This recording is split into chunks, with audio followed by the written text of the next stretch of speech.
Howdy, folks, and welcome to episode 1 of Color Theory with Celine. That's the cat right there. The irony, of course, being that Celine sees in black and white, as far as I understand about cats. But as a result, we are going to be teaching Celine about different colors in Elder Scrolls Legend, the different colors combinations. This is going to be a 10-episode series, like Loser Legend was, where we examine a bunch of aspects of each two-color combination and how it works in Elder Scrolls Legend. This video is coming out on December 25th, hence the hat. I hope you're all having a great day. I should have just gotten back from vacation. The photo you see here is of my cat, Celine, the namesake of the video series. It was taken by Sandra, who does a lot of the editing and production work on here.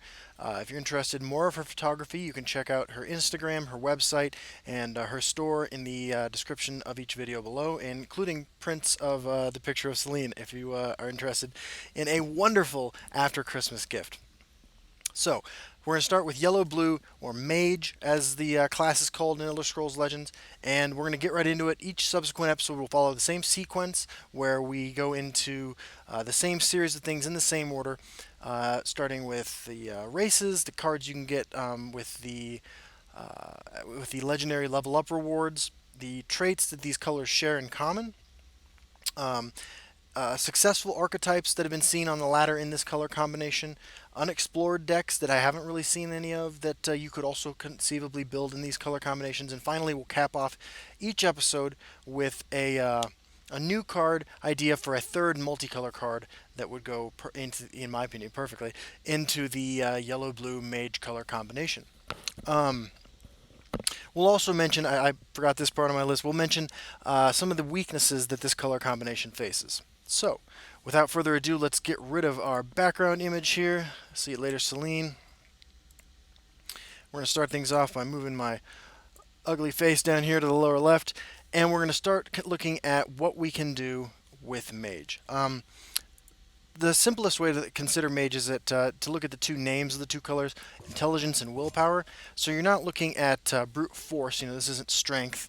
This is a combination of, just philosophically, outwitting your opponent, sort of survivor style, if you will, and trickery, right? Using pieces that individually aren't as strong as they are together. There are two cards. So when you hit level 24 and level 32 as you level up in the game, if your avatar is a high elf, which is the race shared by these colors, I'll go ahead and just show you all the high elves. You can see they are predominantly in these colors. They represent the entirety of the dual color cards. If your avatar is a high elf, when you're hit level 24 or 32, you have each time a 50% chance of either getting an Iron, who was the queen of the high elves in the Aldmer, as they're called, in the Somerset Isles during Elder Scrolls Online's time, who is a very powerful legendary card, 5/5 for 5. Summon, draw a random action from your discard pile, actions cost 1 less. Or you also have a 50% chance of getting Mentor's Ring, which is sort of a combo card. The only time you're playing it with a straight face is going to be in a Wards deck, more than likely, but it can see play in the Illusory Mimic decks, the Battle Reeve of Dusk decks, some Goofball Assassin decks, but more than likely you're using this card to give your entire team Ward. But yeah, each time you hit level 24 or 32, if your avatar is a high elf, you can get yourself a free Mentor's Ring or a free Iron. Kind of luck of the draw there. Like I said, the race shared by these two colors is high elf. You'll see a ton of high elves in both of these colors. And yeah, let's take a look at some of the traits that these colors have in common, some of the themes that they share, right? The first one I wanted to address is mass removal spells. As a couple examples of these in blue are Firestorm, which is 4 magicka for a prophecy card that deals 2 damage to all creatures in a lane. The other notable one in blue, of course, is Ice Storm, which is 6 magicka for an action that deals 3 damage to all creatures, which are sort of blue's interpretation of an effect that they share with yellow, Yellow has some cards like this in the form of Aerostorm, destroy all enemy creatures with power 2 or less in a lane, and then the bigger version of this, and there are other examples of this, but a bigger version of this sort of effect in Dawn's Wrath, which destroys all creatures in a lane. They are also, sort of renowned for their direct removal. I'm sorry, not direct damage, in the form of things like Manticora and Piercing Javelin. Although you know, blue doesn't really share that to that extent. It does have small removal spells like Firebolt and Lightning Bolt, which can serve a similar purpose, but it doesn't have the just like its mass removal spells are damage based, so are its direct removal spells. So that's its interpretation of that effect, which they share. Um, Probably the easiest one to identify as far as traits that these colors have in common is the actions matter theme, right? These are cards that encourage you to play small spells. In yellow, there is just a couple examples here. The Arteum Savant. When you play an action, give a random friendly creature +1/+1. This is sort of the mirror image of the Crystal Tower Crafter, the one of the most commonly played blue cards in the game. For two magicka for a 2/2. When you play an action, it gets +1/+1. So they both share that sort of effect. And then you also have cards that generate additional value in some way when you cast spells, as opposed to just increasing creature size. One of Blue's versions of this is the Lilandrel Hex Mage, the closer for some decks that are on the ladder. 5 magicka for a 4/4. When you play an action, deal 2 damage to your opponent. Yellow does something similar, getting a little bit of bonus every time you play an action with Auradon Paladin, who is a 4/4 for 4, and when you play an action, he gains Drain until end of turn. That's the obvious one. There are a couple other ones that I feel like are important to point out. Each color has a few cards that really care about items. Having a Marauder is sort of a roundabout version of this. I just feel like in the interest of being complete with my examination of the colors here, I mentioned this trait they have in common. Having a Marauder says when a friendly creature destroys an enemy rune, equip it with a random item. And then, in blue, you have a lot more cards like this in the form of things like Skilled Blacksmith cares about equipment. Dunmer Nightblade gives you equipment. Crown Quartermaster gives you equipment. Just wanted to point that one out. Gardener of Swords, of course, one of the new cards that really cares about what you're doing with your items. Each color has a card that is sort of a mirror image of the other, except doing it their own way. For card draw, which is a trait they sort of share. Elusive Schemer for 4 magicka gives you a 3/3/1 that summons, draws a card, and then has Last Gasp, which is sort of a blue thing that shuffles a 0-cost Elusive Schemer into your deck. Willpower has a version of this type of effect in Eastmarch Crusader, which is a very playable, very strong card that is a 4/2 for 3. Summon, draw a card if an enemy rune has been destroyed this game. You can see how Yellow's emphasis on breaking enemy runes in the form of their Nord creatures bleeds into the effect that it shares with Intelligence, which is drawing a card when you play a creature. Yellow, it's worth pointing out, Yellow also has a version of this kind of directed towards the monk archetype, which we'll get into when we talk about monks in Regini Highwayman.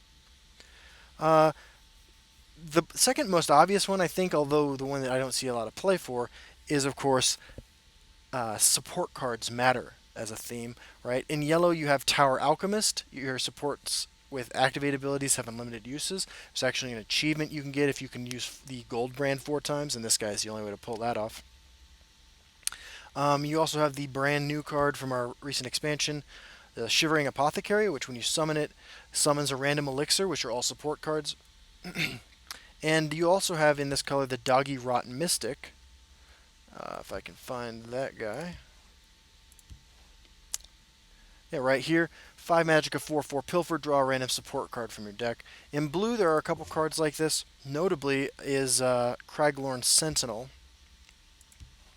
which says 3 magicka for 1/2, so very weak body, but says when you play or activate a support, Craglorn Sentinel, or Scavenger, I'm sorry, gets +1/+1.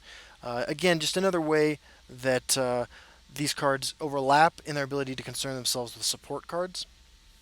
Sort of unexplored at this point, but something that I imagine will get more interesting in the future. Finally, just a small overlap. Both colors have an interest in beefing their own creatures up.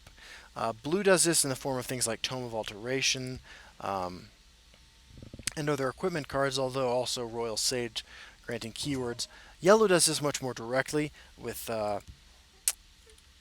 cards like Fifth Legion Trainer, cards like Divine Fervor, and cards like um, Legion Prefect, all of which give stat buffs to your creatures when you summon them. Let's take a look at the multicolor cards in Mage, yellow, blue. We have Iron and we have Skywatch Vindicator. Both of these sort of hit on some of the basic things that this color does, that this color combination does. With Iron, you have the actions matter theme really coming into the forefront here.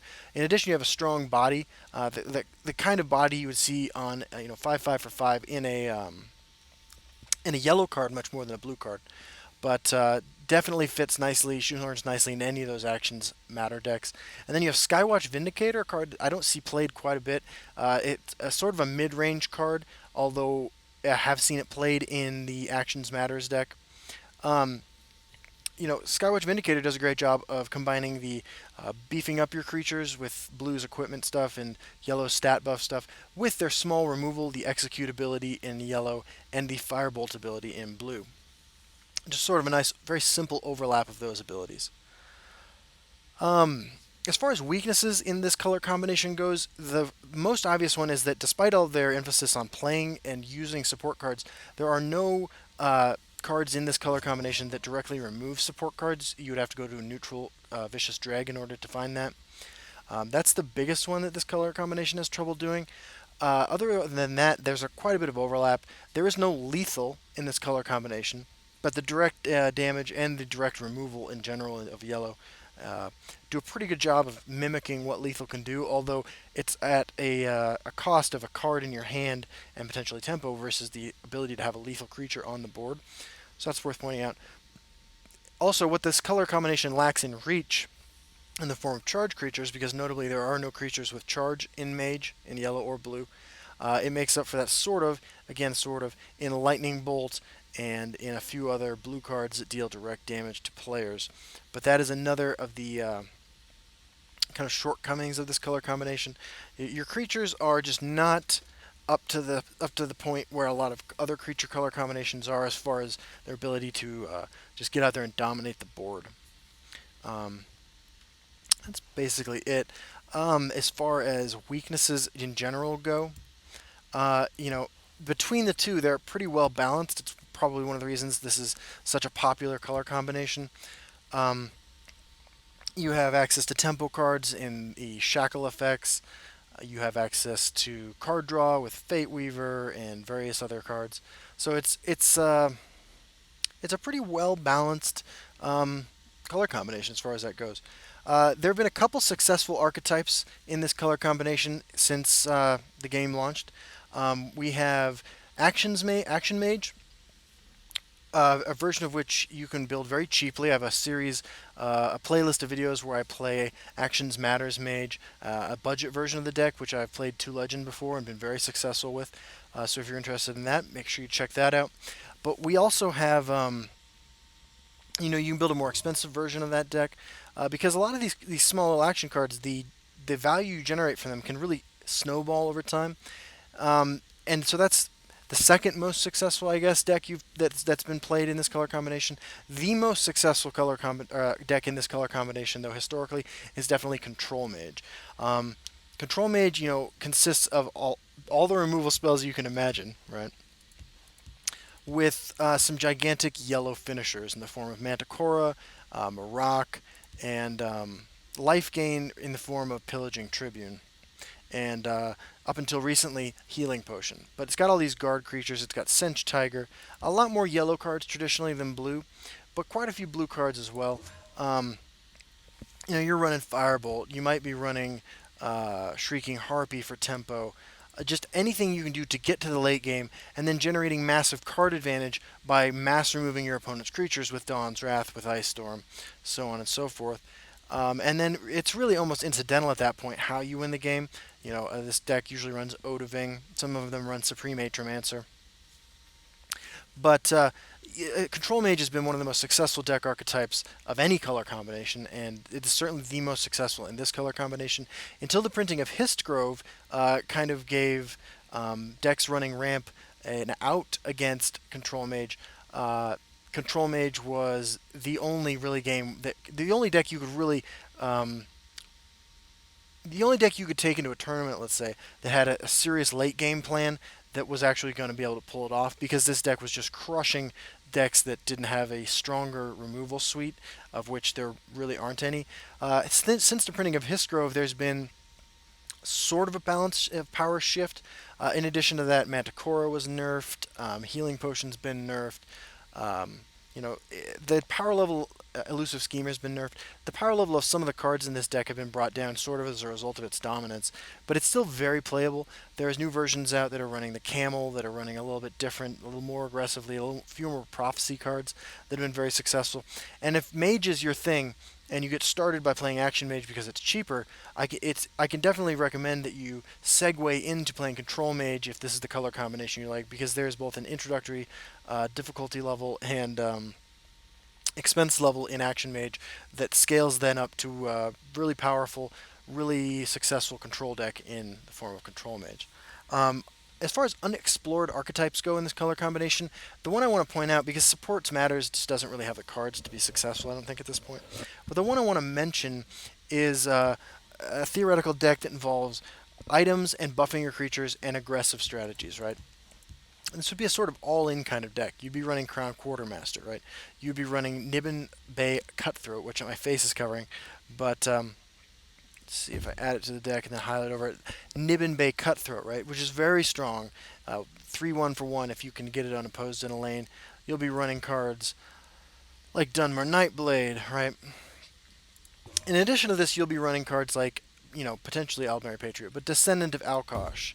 And then alongside that, you'll be running 5th Legion Trainer and other cards that increase the power of the creatures you're running, probably Pitline in this deck, Token Generators, Divine Fervor, Golden Saint maybe topping out your curve, and just going for a full press aggro deck that has the benefit of being backed up by useful spells, maybe like Piercing Javelin and like Execute and Firebolt, those sorts of very all-purpose, very powerful cards that a lot of other aggro decks sort of lack. If consider the things that Orc aggro can do, which I've been playing recently, and then consider maybe a slightly weaker caliber of creature, but backed up by the impressive removal suite in these colors, or the ability to use things like Ward on Daggerfall Mage, on Wardcrafter to make favorable trades. It's the only that's the archetype, I guess, that comes immediately to mind that just doesn't see any play in these color combinations. At least I've never seen it. That might be interesting to see in the future. And I don't think it would take too many cards being printed to make it worth, to make it a successful deck. And right now, I think it's probably a deck worth your time to explore. Finally, we're going to cap off each video with a new card idea for a third multicolor card in the color combination, and the one I'm going to throw out here today hits on a lot of the things these colors have in common, some things that both of them can do, some things that one of them can do the other can't, and that is a 1 Magicka action spell. It says, sacrifice a creature to summon a random support card of that cost, okay? So what this does is it plays into the ability of yellow to create support cards at random, or to care about support cards, to summon ones, and the ability of blue in the form of things like Cruel Firebloom to sacrifice creatures for effects, and also play into blue's Last Gasp ability to get yourself additional value that way. And it plays into the Actions Matters theme, because currently neither one of the cards in this color combination are actions. So having a 1 Magicka action spell in this color combination feels like something that some of these Actions Matters creatures could benefit from. So that's 1 Magicka action spell, reads sacrifice a creature to summon a random support card of that cost. That's it for our first episode of Celine's Color Theory. I'd love to hear any ideas you have for things that you can do in this color combination, or things you'd like to add in future installments of this series. Please comment below. Let me know. And yeah, if this was helpful, I'd love to hear about that too. I am very excited to do another series of videos. This is going to be every Sunday. Is going to be the plan. It's a bummer that this one's coming out on a major holiday, but I think we're going to do all right. I hope everyone's having a great time. Hope the season has gone well, and I will see you all on the ladder as usual. Bye bye.